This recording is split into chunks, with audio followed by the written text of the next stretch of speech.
Buenas tardes, familia. Abre tu Biblia, por favor. Vamos juntos al Evangelio de Marcos capítulo 15. Hoy vamos a terminar el capítulo 15. Es un capítulo largo. Es Marcos mostrándonos lo que significó para Jesús el ir a la cruz. Vamos a leer los primeros versículos. Vamos a estar desde el verso 16 al verso 20 de Marcos 15 y dice así. Entonces los soldados llevaron a Jesús dentro del palacio, es decir, al pretorio, y convocaron a toda la tropa romana. Lo vistieron de púrpura y después de tejer una corona de espinas, se la pusieron y comenzaron a gritar: «Salve, Rey de los judíos». Le golpeaban la cabeza con una caña y le escupían, y poniéndose de rodillas le hacían reverencias. Después de haberse burlado de Jesús, le quitaron el manto de púrpura y le pusieron sus ropas y lo sacaron para que fuera crucificado. Entonces, Padre, aquí está la máxima expresión, nos dice la Biblia, de tu amor por nosotros, que no estuviste, o que más bien no nos negaste ni siquiera a tu propio Hijo para, por medio de Él, salvarnos. Entonces, Señor, aquí está lo que significó para ti como Padre y lo que significó para Jesús como el Hijo, el venir a salvarnos. Entonces, danos ojos para ver esto, Señor, como si fuese la primera vez que lo leemos, Señor. Que podamos comprender y ver lo que implicó para Jesús este rescate. Te lo pedimos, Señor, en el nombre de Jesús. Amén. No sé si has visto un poco de cine últimamente, pero acaba hace un par de semanas o meses, muy poquitos, salir una película que está nominada al Oscar este año, que se llama La Sociedad de la Nieve. Y es la historia de estos rugbyistas uruguayos que cayeron en la cordillera de los Andes el año 72. Es una historia muy conocida, no quiero spoilearte, pero en esa película se relata eso, es como la odisea de 72 días en los cuales ellos estuvieron perdidos en los Andes. Pero hay un momento que sentí que es muy dramático en la historia, y es cuando ellos, con los artefactos que lograron como que rescatar del avión, logran en cierta manera hacer una antena y a través de una radio poder tratar de sintonizar alguna radioemisora que se pudiese como que oír desde la montaña. Y en un momento de la película, ellos escuchan un mensaje de una radio, y el mensaje era este, dice: acaba de concluir la búsqueda del avión uruguayo siniestrado en los Andes con un grupo de rugbistas del All Christian. En los 10 días del protocolo se realizaron 66 misiones de búsqueda y rescate con 17 aviones de la Fuerza Aérea Chilena, así como aeronaves de la Fuerza Aérea Uruguaya y Argentina, sin ningún resultado. Y cuando ellos oyeron eso, y cuando ellos se enteran de que oficialmente la búsqueda ha concluido, eso fue devastador para ellos. Y pensaba un poco en eso, en qué sería de nosotros, qué sería de ti y de mí, si el cielo hubiese tomado esa política, ¿eh? O sea, el enterarnos de que estamos perdidos y que oficialmente se ha cancelado todo intento de búsqueda de los que están perdidos. Entonces, creo que cuando llegamos al momento de la cruz, al momento de lo que representa y lo que encierra todo lo que Jesús vino a hacer, tenemos que darnos cuenta de que nuestra realidad realmente ante Dios era esa. Y si tú no has venido a una fe que te ha salvado en Jesús, esa es tu condición, dice la Biblia. Estás perdido y sin esperanza. El asunto es, nos damos cuenta de nuestra condición. Porque hoy en día muchas personas siguen insistiendo en que el ser humano básicamente es una buena persona. Lo que lo ha hecho mal es su contexto, es el mundo en el que vive, pero con ciertos ajustes el hombre puede llegar a ser una buena persona.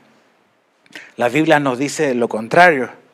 Nos dice que el hombre por naturaleza es malo y que está separado de Dios y que estamos perdidos. Dios no es el perdido, nosotros somos los perdidos y que necesitamos ser encontrados. Y el cielo inició una misión de rescate cuando el hombre cayó. Y esa misión de rescate está encabezada por Dios mismo, que se hizo hombre en la persona de Jesús.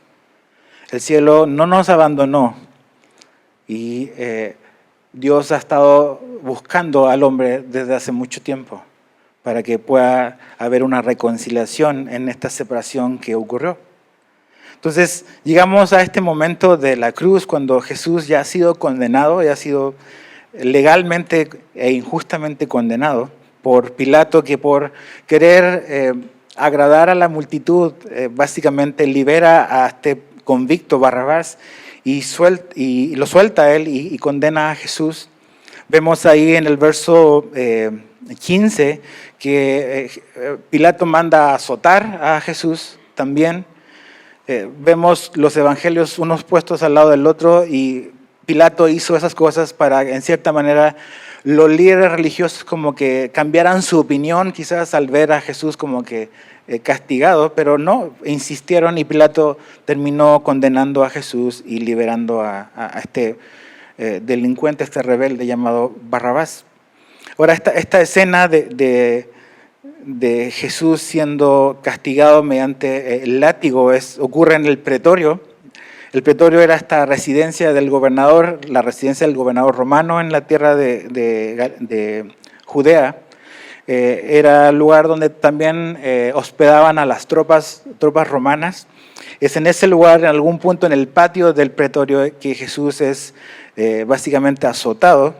Y la historia y los descubrimientos arqueológicos hablan de que los romanos, cuando hacían este trabajo de latigar a una persona, eran látigos que eran de piel y que en las puntas tenían ya sea pedazos de hueso o pedazos de metal.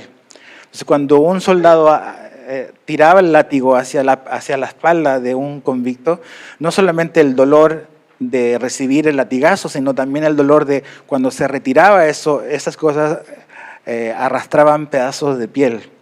Entonces no había un número determinado de latigazos que una persona podía recibir, pero muchos convictos a la cruz morían en este lugar. O sea, ni siquiera alcanzaban a hacer su marcha hacia la cruz y morían por lo brutal que era esta tortura física realmente. Entonces Jesús vive esto en el patio del pretorio, después es ingresado y vemos en la historia de que toda la tropa es convocada. Si te fijas en el verso 16, una tropa, o la palabra que usa Marcos para hablar de tropa, está hablando de un grupo de más o menos 600 soldados. O sea, 600 soldados son convocados aproximadamente para que Jesús sea torturado ahí, para que Jesús sea escarnecido, para que Jesús sea humillado delante de 600 hombres, soldados. Entonces es una situación y un momento muy, muy complicado para Jesús. Imagínate todo el cúmulo de cosas que ha venido enfrentando Jesús: la traición de Judas, la negación de Pedro, el abandono de sus discípulos, todas estas cosas. La golpiza que recibió en la madrugada en la casa del sumo sacerdote por las autoridades religiosas, todo suma a este momento de dolor y humillación que Jesús estaba enfrentando en ese lugar.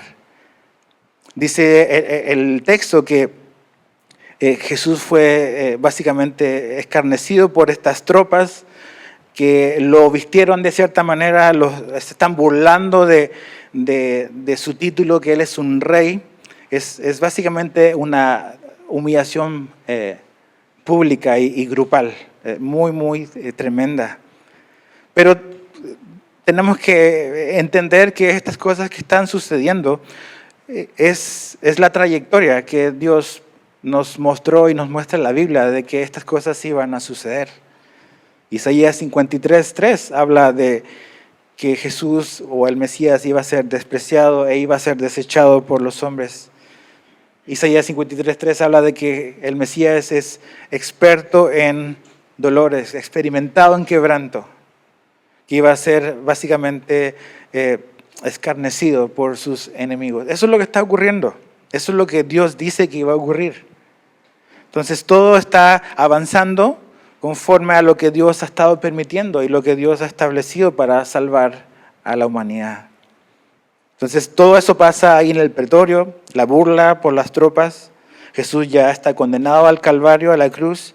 Y en el verso 21, leamos del verso 21 al 32, dice, y obligaron a uno que pasaba y que venía del campo, Simón de Cirene, padre de Alejandro y Rufo, a que llevara la cruz de Jesús.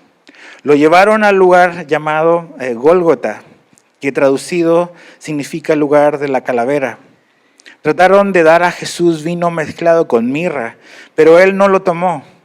Cuando lo crucificaron, se repartieron sus vestidos, echando suertes sobre ellos para decidir lo que cada uno tomaría. Era la hora tercera. Cuando lo crucificaron, la inscripción de la acusación contra él decía, el rey de los judíos. Crucificaron con él a 2 ladrones, uno a su derecha y otro a su izquierda. Y se cumplió la escritura. Es muy importante eso, que cada vez en ciertos lugares la Biblia va diciendo, y se cumplió la escritura. Todo esto está dentro de la ruta que trazó Dios para la salvación del hombre. Y se cumplió la escritura que dice, y con los transgresores fue contado. Es Isaías 53:12. Los que pasaban lo injuriaban, meneando la cabeza y diciendo, va, tú que destruyes el templo y en 3 días lo reedificas, sálvate a ti mismo descendiendo de la cruz. De igual manera también los principales sacerdotes junto con los escribas, burlándose de él, entre ellos decían, a otros salvó, él mismo no se puede salvar. Que este Cristo, el Rey de Israel, descienda ahora de la cruz para que veamos y creamos. Y los que estaban crucificados con él también lo insultaban. Entonces Jesús sale en el verso 21 rumbo al Calvario, rumbo a este monte llamado Gólgota. El lugar de la calavera tenía ese nombre porque es una colina que tiene la forma de un cráneo humano. Entonces ese lugar de ejecución era a las afueras de la ciudad. Y dice que justo iba pasando, o ahí se encontraba un hombre llamado Simón de Cirene. Cirene era una colonia o una ciudad donde había una colonia de judíos al norte de África. Este hombre probablemente estaba en Jerusalén en esta temporada porque es la Pascua y cualquier hombre judío devoto viajaba a Jerusalén a celebrar la Pascua y adorar a Dios. Entonces está este hombre en ese lugar, Jesús va cargando la cruz y ya viene totalmente como que extenuado físicamente. Ya ha recibido muchos latigazos, ha sido golpeado por los romanos y por los judíos. Y el peso de la cruz es algo que necesita ayuda para cargar. Cuando pensamos en la ejecución, en la crucifixión, a veces tenemos esta idea de que los condenados a la crucifixión cargaban la cruz completa, pero realmente la historia ha demostrado que lo que un ejecutado a la crucifixión cargaba era una cosa que los romanos llamaban patibulum, que era una viga, es la viga transversal, es la viga esa como vertical. Esa viga podía llegar a pesar entre 45 a 60 kilos. Ahora imagínate eso en una espalda que está herida, que tiene heridas expuestas. Un hombre que sus músculos están atrofiados y necesita llegar, a ver si llega a la colina donde va a ser ejecutado. Entonces, este hombre está ahí y es el que es obligado básicamente por los romanos a ayudarle a Jesús a cargar la cruz. Ahora, Marcos da una información como un dato anecdótico casi, porque dice que este hombre es Simón de Cirene, dice el verso 21, padre de Alejandro y Rufo. Entonces tenemos que pensar como que Marcos está diciendo, claro, es el papá de este y este. Como que él sabe que los oyentes del Evangelio van a entender de quién está hablando. ¿Qué significa eso? que es muy, muy probable que este hombre, Simón de Cirene, haya sido un hombre que posteriormente a esto haya venido al cristianismo. Cuando lees la carta a los romanos, en los últimos capítulos, Pablo lo menciona. En Romanos 16:13 dice, saluden a Rufo, dice, escogido en el Señor. Entonces es muy probable que después de un encuentro de esa naturaleza, este hombre haya quedado marcado de por vida de ese encuentro con Jesús en esas circunstancias. Este hombre, Simón de Cirene, cuando hablaban de que cada quien tenía que tomar su cruz y seguir a Jesús, entendía lo que eso significaba. ¿Por qué estaba este hombre en este lugar? Probablemente por lo que yo decía, la celebración de la Pascua. Ahora, un hombre que iba a celebrar la Pascua, pero que estaba en contacto con sangre, quedaba totalmente descalificado ceremonialmente de poder celebrar la Pascua. Este encuentro con Jesús a lo mejor le cerró esa puerta, pero le abrió la puerta a la salvación a este hombre. Ahora, Jesús dice, fue crucificado. Dice el verso 23, o el 24, cuando lo crucificaron. O sea, Marcos no da detalles, y realmente si ves los evangelios, no dan detalles del proceso en sí. Simplemente dice, Jesús fue crucificado, o cuando le crucificaron. ¿Por qué no hay tantos detalles de cómo lo hicieron o cómo es el proceso? Porque creo que también Marcos da por sentado que los oyentes del primer siglo entendían muy bien lo que era una crucifixión. Lo que implicaba realmente el proceso de un hombre que es condenado a morir de esa manera. Creo que esa es la razón por la cual no hay detalles. También creo que no hay detalles porque la muerte en la cruz era una muerte muy vergonzosa. Era algo que era una humillación pública. Entonces, pocos detalles. Una de las cosas que son dignas de mencionar en el verso 23, que en esta marcha de Jesús hacia el Calvario, dice que intentaron darle este líquido que es vino mezclado con mirra. ¿Qué era eso? Era un sedante, como un analgésico fuerte, que a veces se le daba a los condenados para en cierta manera paliar el dolor y la agonía, y Jesús lo rechazó. ¿Por qué lo rechazó? Porque Jesús quería estar plenamente consciente en todos sus sentidos de lo que estaba sucediendo. No quiere un tratamiento paliativo para bajar el dolor. Quiere saber y está experimentando con todo lo que es Él, lo que significa cargar la cruz. Un momento muy, muy doloroso físicamente. Rechaza la ayuda. Ahora, la cruz es algo tremendo porque los romanos no son los creadores o los inventores de la cruz. Los persas son los que crearon la cruz. Pero los romanos lo perfeccionaron y llevaron la crucifixión a un nivel impresionante. Pero la cruz era algo que básicamente era cruel, era humillante, era una humillación pública. Una cosa es ser humillado en lo privado, pero esto es una humillación pública, donde Roma crucificaba a los delincuentes, crucificaba a los esclavos, crucificaba a gente de segunda categoría y los ponía en un lugar muy, muy visible, en los cruces de avenidas, en los lugares donde la gente caminaba. Y era una especie de espectacular, una cartelera que decía, si tú te metes con nosotros, esto es lo que te va a pasar. Eso significaba la cruz, comunicaba una verdad, que si nosotros decidimos, tu vida está en nuestras manos. Entonces era brutal, era tan brutal que los romanos no crucificaban a sus ciudadanos. Pablo no fue crucificado, fue decapitado, porque Pablo tenía la ciudadanía romana. Los romanos no le hacían esto a sus ciudadanos. Se los hacían a las personas que ellos consideraban de categoría inferior. Y Jesús está en el lugar de la categoría inferior. Jesús está tomando lugar entre los de más baja categoría. Los más humildes, los más humillados, Jesús está en ese lugar.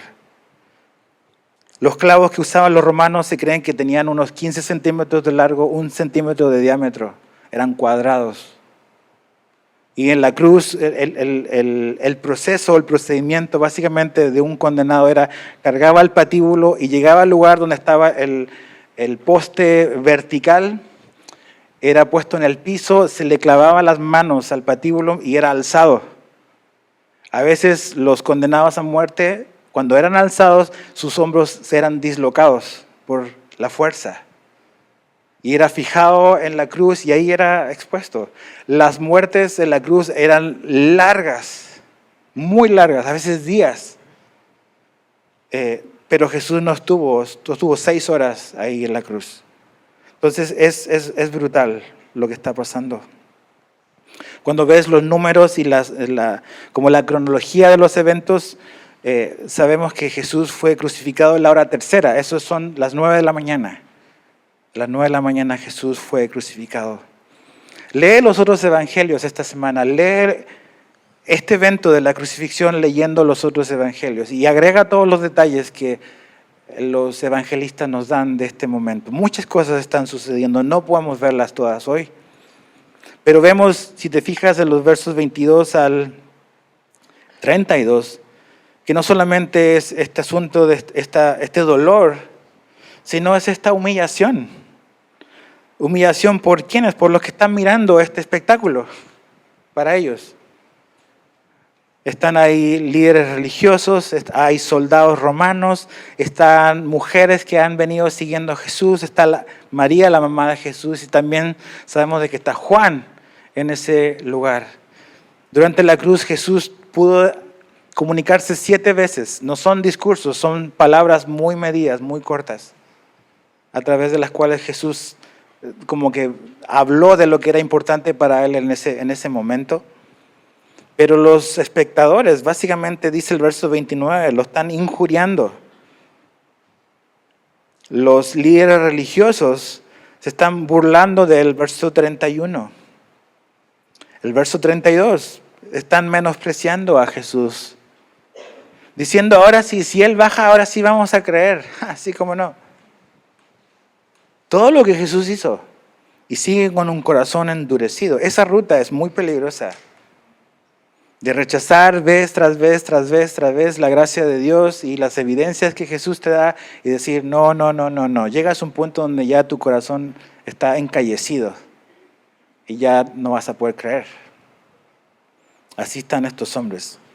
Jesús básicamente es un espectáculo público este día, una humillación. Pero como Marco nos dice, las Escrituras se están cumpliendo. El plan de Dios sigue como debe de ser. Su amor está siendo demostrado en la única manera en que el hombre puede ser reconciliado. Ese es el camino que vamos a tomar. Esta es la misión de rescate de la humanidad. Verso 33 al 41. Cuando llegó la hora sexta, hubo oscuridad sobre toda la tierra hasta la hora novena. Y en la hora novena Jesús exclamó con fuerte voz, Eloi, Eloi, lama sabactani, que traducido significa, Dios mío, ¿por qué me has abandonado? Algunos de los que estaban allí al oírlo decían, miren, está llamando a Elías. Entonces uno corrió y empapó una esponja en vinagre y poniéndola en una caña dio a Jesús a beber, diciendo, dejen, veamos si Elías lo viene a bajar. Pero Jesús, dando un fuerte grito, expiró. Y el velo del templo se rasgó en dos de arriba a abajo. Viendo el centurión que estaba frente a él, la manera en que expiró, dijo, en verdad este hombre era hijo de Dios. Había también unas mujeres que miraban de lejos, entre las que estaban María Magdalena, María la madre de Jacobo, el menor, y de José y Salomé, los cuales cuando Jesús estaba en Galilea, lo seguían y le servían. Y había muchas otras que habían subido con él a Jerusalén. Aquí hay muchas cosas que están pasando, pero lo más importante es que Jesús murió. Jesús murió. Pero no solamente murió físicamente, sino que dice que Él fue abandonado.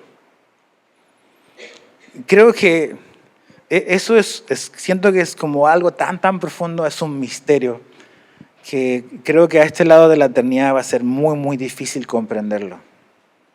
Las palabras de Jesús, que Él le diga al Padre, ¿por qué me has abandonado? Abandono es la palabra. ¿Por qué Jesús tuvo que ser abandonado? Porque Jesús está cargando el pecado de la humanidad. Y Dios no puede ver el pecado. Jesús está cargando el pecado de cada uno de nosotros. Ese pecado tiene nombre y apellido, el tuyo y el mío, ahí. Piensa en eso, que Jesús está haciendo esto para reconciliarnos con Dios, consigo mismo. O sea, una puerta se está abriendo para nosotros. Pero esa puerta que está abriendo para nosotros significó en este momento que la puerta para Jesús se cerrara. El Padre le está cerrando la puerta a su Hijo para que se abra para nosotros, por un tiempo. Seguramente hay cosas más profundas aquí sucediendo, pero las palabras de Jesús son reales y es verdad. El que Jesús sea abandonado en la cruz ocurrió para que el hombre no sea abandonado en esta misión. Él tuvo que ser abandonado porque Él está llevando nuestra maldad. Y Jesús muere y dice que murió a las 3 de la tarde. Esa es la hora, el equivalente a la hora de su muerte. A las 3 de la tarde. Ahora, quiero como que pensemos un poco en qué es esto que está ocurriendo. Porque paralelo a cuando Jesús muere, algo sucede a un par de metros ahí, el templo. Dice que el velo se rasgó de arriba para abajo. Es muy, muy probable por la hora que Caifás, el sumo sacerdote, estaba preparando las cosas para la Pascua, estaba sacrificando los animales. Y ellos están ahí, están en pleno proceso, en su plena liturgia en el templo. Y ocurre esto, que el velo se rasga, se rompe.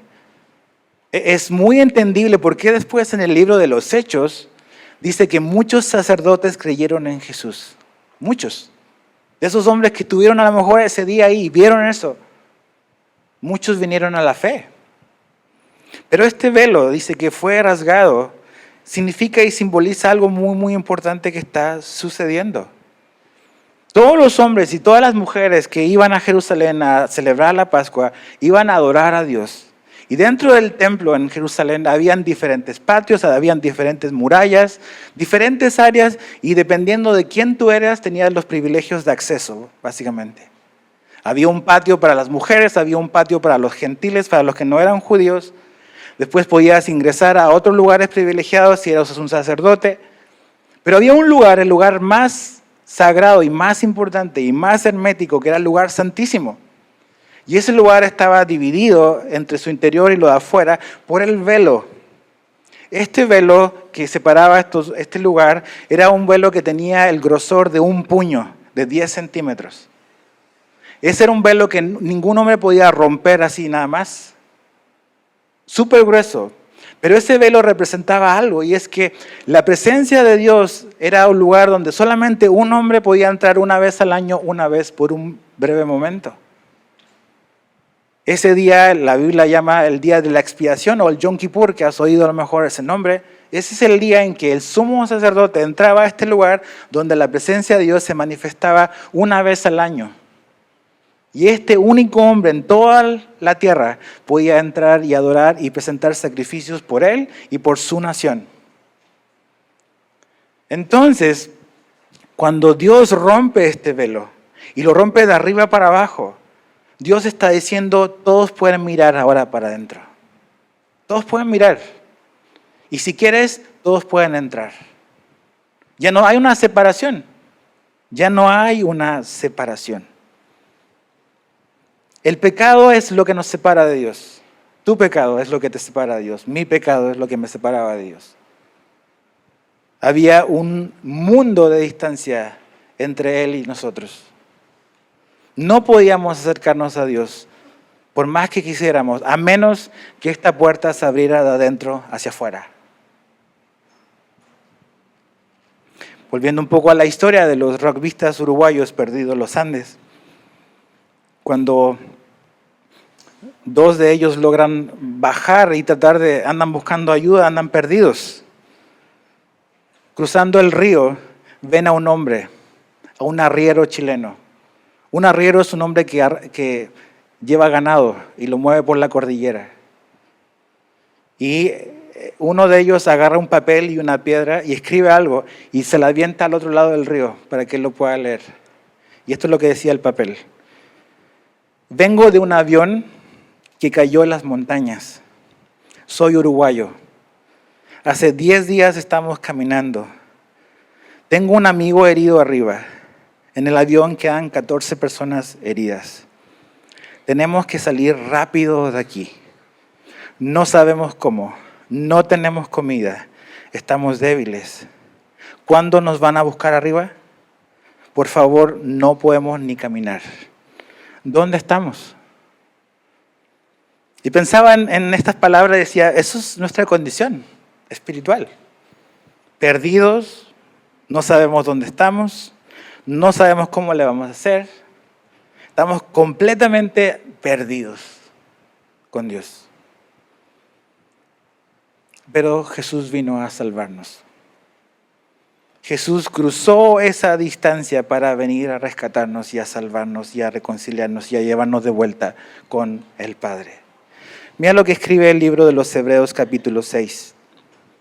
Tenemos como ancla del alma, dice, una esperanza segura y firme y que penetra hasta detrás del velo, donde Jesús entró por nosotros como precursor, hecho según el orden de Melquisedec, sumo sacerdote para siempre. El autor de Hebreos está usando toda esta imagen del velo, de lo que representaba, de que solo un hombre podía entrar, pero ahora dice que Jesús fue el precursor, el que abrió esa puerta para que todo el que quiera pueda entrar. Después en el capítulo 10 de Hebreos 10, verso 19 al 22. Así que hermanos, mediante la sangre de Jesús tenemos plena libertad para entrar en el lugar santísimo. Este lugar en el que entraba solo un hombre, una vez al año por un momento.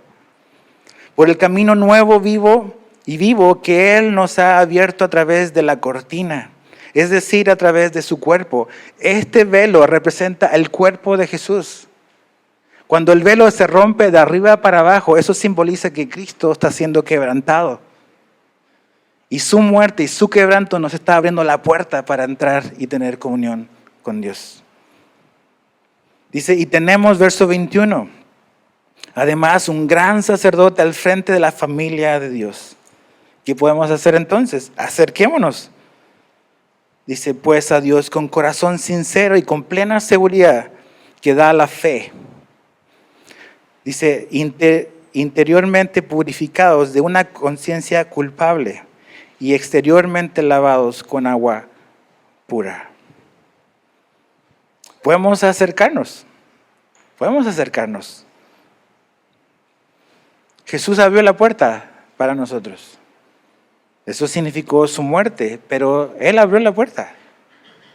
Ahora, hay muchas personas que dicen, cuando estemos delante de Dios y estemos todos los santos a lo largo de la historia y todos los que creyeron en Jesús, yo le voy a hacer varias preguntas a muchos hombres que me voy a encontrar en el cielo. Quiero hacerle unas preguntas a Moisés, a Abraham, quiero darle un zape a Adán. Pero los hombres del Antiguo Testamento nos van a hacer una pregunta a ellos, a nosotros, a los cristianos del Nuevo Testamento. Nos van a decir, ¿qué se siente? ¿Cómo lo hiciste? Tener este privilegio de poder accesar a Dios todos los días de tu vida. Nosotros no teníamos ese privilegio. Esa es la puerta que abrió Jesús. Algo que hombres y mujeres del Antiguo Testamento no tenían. Tú y yo podemos ir a Dios en tu casa, en tu carro, en tu trabajo. Cosas que hombres del Antiguo Testamento no pudieron hacer. No pudieron. ¿Pagamos por eso? No, nosotros no. Jesús pagó para eso. Entonces, estamos conscientes de realmente de lo que Jesús hizo por nosotros. De esta nueva posibilidad, una nueva vida, a venir a Dios confiadamente, porque Dios ya no te ve a ti, ve a Jesús en tu vida. Esa es la razón por la cual eres bienvenido. La Biblia dice que mediante el sacrificio de Jesús en la cruz y cuando ponemos nuestra fe en Él, somos declarados justos. O sea, Dios te ve como si nunca hubieses pecado, como si siempre hubieses hecho lo correcto. Eso es ser declarado justo. Y eso nos permite acceder a Él totalmente confiadamente. Tenemos acceso a Dios. Ahora sigamos leyendo para terminar, verso 42 al 47. Ya al atardecer, como era el día de la preparación, es decir, la víspera del día de reposo, dice, vino José de Arimatea, miembro prominente del concilio, que también esperaba el reino de Dios. Y llenándose de valor, entró donde estaba Pilato y le pidió el cuerpo de Jesús.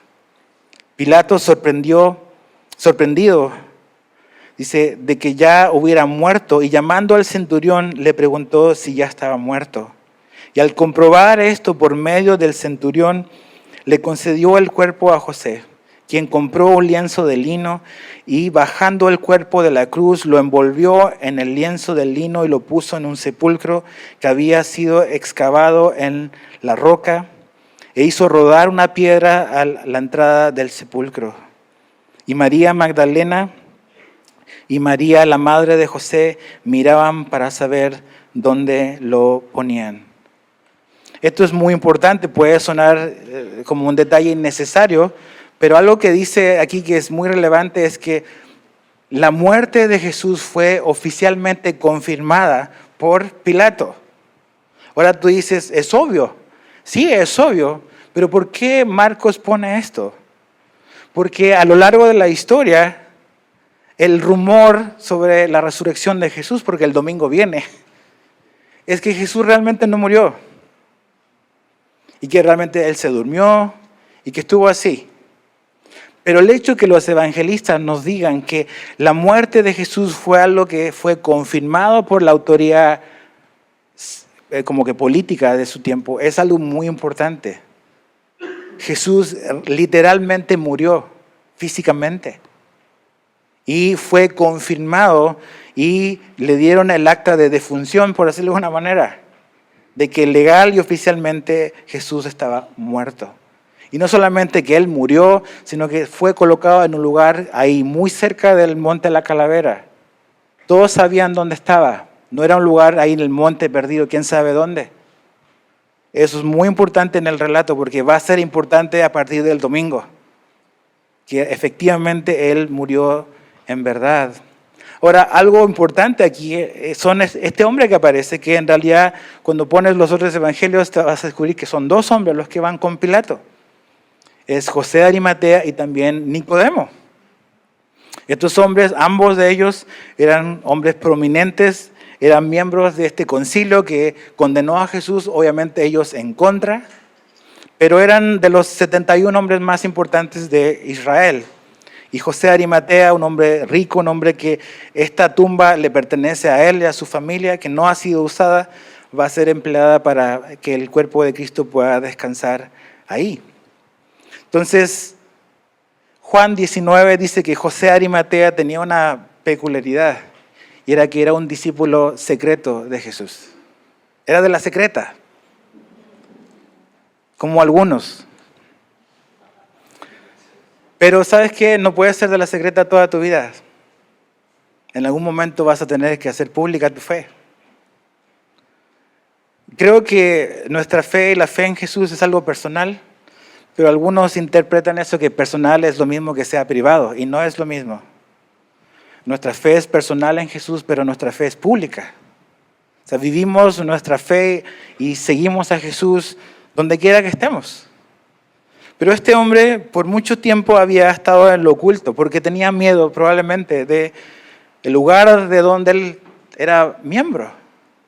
A lo mejor así estás tú. No quieres identificarte como cristiano porque eso te puede traer problemas en tu trabajo. Te puede traer problemas en tu gremio, te puede traer problemas en tu escuela, te puede traer problemas en tu familia. Y dice, no, yo sí creo en Jesús, pero en lo privado de mi corazón, nadie sepa. Bueno, así estaba José de Arimatea, pero algo cambió en su vida. Un día eso dejó de ser. ¿Y cuál fue ese día? cuando José de Arimatea vio lo que su Salvador estuvo dispuesto a hacer por él públicamente. Jesús no murió en lo privado, murió públicamente. Y creo que públicamente también nosotros debemos de vivir nuestra fe. Jesús no se avergonzó de morir por ti y por mí delante de todos. ¿Por qué nos avergonzamos nosotros de Él delante de otros? Personal, pero público, no privado. José de Arimatea se arriesgó ir esa tarde del viernes, antes de las 6 de la tarde, antes de que comience el día de reposo, a pedirle a Pilato el cuerpo del Señor. ¿Qué es lo que significaba eso para un hombre como José de Arimatea? Significaba que al bajar un cuerpo, un cadáver, él quedaba también ceremonialmente descalificado para celebrar la Pascua. Pero lo hizo. ¿Qué significaba para un hombre como José de Arimatea ir con Pilato y pedir el cuerpo de Jesús? Podía ser peligroso para él. Jesús fue ejecutado como un criminal. Y cualquier persona que se pueda vincular con él corres un riesgo. Y no vas con una oficina pública, vas con el gobernador. Y te puede fichar, te puede ver y te puede hacer algo. Pero José de Arimatea ya no tuvo miedo. Si mi Salvador estuvo dispuesto a dar su vida por mí públicamente, ¿por qué yo voy a tener miedo? ¿Por qué debiese de tener miedo de identificarme con Él públicamente? Entonces, es muy importante entender eso. Este día, Jesús acaba de morir y ya hay 2 vidas que son cambiadas. José de Arimatea y Nicodemo. Ahora, quiero terminar con este concepto que es muy importante. No es lo único, pero es una de las cosas que está ocurriendo aquí. Y se llama reconciliación. Reconciliación. La palabra que la Biblia usa para reconciliación quiere decir unir 2 cosas que están separadas. Eso es reconciliar. Unir 2 cosas que están separadas. ¿Y qué es lo que está haciendo Jesús aquí? Está reconciliando. ¿Qué está haciendo Dios? Él nos está reconciliando consigo mismo, como dice Pablo. ¿Por qué nos está reconciliando consigo mismo? Porque estamos separados de Dios. Ese es el problema. Esa es la realidad, ese es el diagnóstico. Estás como estos rugbyistas uruguayos perdidos en la montaña sin esperanza de que nadie llegue a ti. ¿Qué vas a hacer? Y te puedes sentar a esperar como lo hicieron ellos, pero te vas a morir. Te vas a morir. Entonces, estamos separados de Dios. Nuestro pecado nos separa de Dios.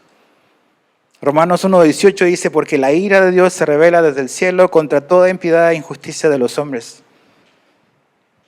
Ese es el asunto. La ira de Dios, un concepto que no queremos pensar mucho, pero Jesús está siendo nuestro sustituto y en la muerte, en la cruz, Él recibió la ira del Padre. Eso, ¿por qué me has abandonado? Es porque el Padre no puede tolerar el pecado y lo tiene que juzgar, lo tiene que castigar, porque es un juez justo. Pero Jesús está recibiendo la justa ira del Padre sobre sí mismo. Nosotros pensamos en ira como a veces tú y yo sentimos ira. Algo fuera de control, algo pecaminoso, algo carnal. Pero la ira de Dios no es así. Siempre es santa, siempre es justa, una justa e indignación de Dios por lo que está mal. A ti te indignan cosas que están mal en este mundo. Imagínate a Dios. Ok, somos merecedores de la ira de Dios, dice la Biblia, por nuestro pecado. Ofendimos a Dios, le levantamos el puño a Dios. Ok, ¿Dios nos va a dejar así? No, no es necesario quedarte así. Pero necesitas reconocer tu condición. Necesitas verte como estos hombres en la montaña, que estás perdido. Perdido. Y si Dios no hace algo, nadie te va a rescatar. Pero Dios hizo algo. Romanos 5:10 dice, porque si cuando éramos enemigos fuimos reconciliados, poner 2 cosas separadas juntos. Cuando éramos enemigos fuimos reconciliados con Dios por la muerte de su Hijo, mucho más habiendo sido reconciliados, 2 cosas separadas que se juntan, seremos salvos por su vida. ¿Cuándo fuimos reconciliados con Dios? Cuando éramos sus enemigos. Tú y yo no fuimos reconciliados con Dios cuando nos estábamos portando bien. Cuando estaba agarrando mi Biblia y estaba echándole ganas y mostrándole a Dios de que sí quería cambiar. No, fuimos reconciliados cuando todavía éramos sus enemigos porque Jesús murió por nosotros. Colosenses 1:20. Y por medio de él, ¿quién? Jesús, reconciliar, poner dos cosas separadas juntas. Todas las cosas consigo, habiendo hecho la paz por medio de la sangre de su cruz, por medio de él. Repito, ya sean los que están en la tierra o los que están en los cielos. Reconciliar. Hay una deuda, Jesús la paga. Jesús paga tu deuda, paga mi deuda, paga por mi pecado. Él recibe lo que tú y yo merecíamos y somos reconciliados. Lo que estaba separado se puede volver a juntar. ¿Entiendes eso? ¿De verdad lo entiendes? Tú, jovencita, de 15, 16 años, ¿entiendes eso? Que estás perdida sin Jesús. Tú, hombre de 60, 70 años, ¿entiendes eso? Que sin Jesús estás perdido. Yo, Edgar, lo entiendo de verdad. Que sin Jesús estoy perdido, abandonado. ¿Qué vas a hacer con Jesús? Tienes que tomar una decisión. Efesios 2, para terminar. Efesios 2, verso 13. Pero ahora en Cristo Jesús, ustedes que en otro tiempo estaban lejos, han sido acercados por la sangre de Cristo. Porque Él mismo es nuestra paz, y de ambos pueblos hizo uno, derribando la pared intermedia de separación, poniendo fin a la enemistad en su carne, la ley de los mandamientos expresados en ordenanzas para crear en Él mismo de los dos un nuevo hombre, estableciendo así la paz, y para reconciliar con Dios a los dos en un cuerpo por medio de la cruz, habiendo dado muerte en ella a la enemistad. Lee los versos anteriores, lee los versos después de Efesios 2. Dios quitó a través de Jesús lo que nos separaba de Él. ¿Qué significa eso? Que tienes que hacer las paces con Dios. Dejar de ser su enemigo si todavía no has venido a la fe. Y Dios te provee en su Hijo el medio por el cual tú puedes acercarte a Dios y recibir su perdón. Pero necesitas hacer esto. Ahora, no quiero que te quedes con la idea de los rugbyistas uruguayos de que en este asunto de ser rescatado, tu esfuerzo significa algo. La Biblia nos muestra que nuestro esfuerzo es insuficiente para llegar a Dios. No es que le voy a echar ganas y le voy a demostrar y voy a esforzarme. Nuestro esfuerzo no es suficiente. Por eso el rescate tenía que venir desde afuera. Porque tú y yo no podíamos llegar. ¿Entiendes eso? ¿Entiendes de que no se trata de tus buenas obras? Tus buenas obras y mis buenas obras son importantes, dan fe de la salvación. Pero mis buenas obras no son suficientes, tus buenas obras no son suficientes para que Dios te acepte. Este es un rescate de afuera. Alguien ajeno a nosotros tenía que venir a buscarnos. Entonces, ¿qué vas a hacer con Jesús?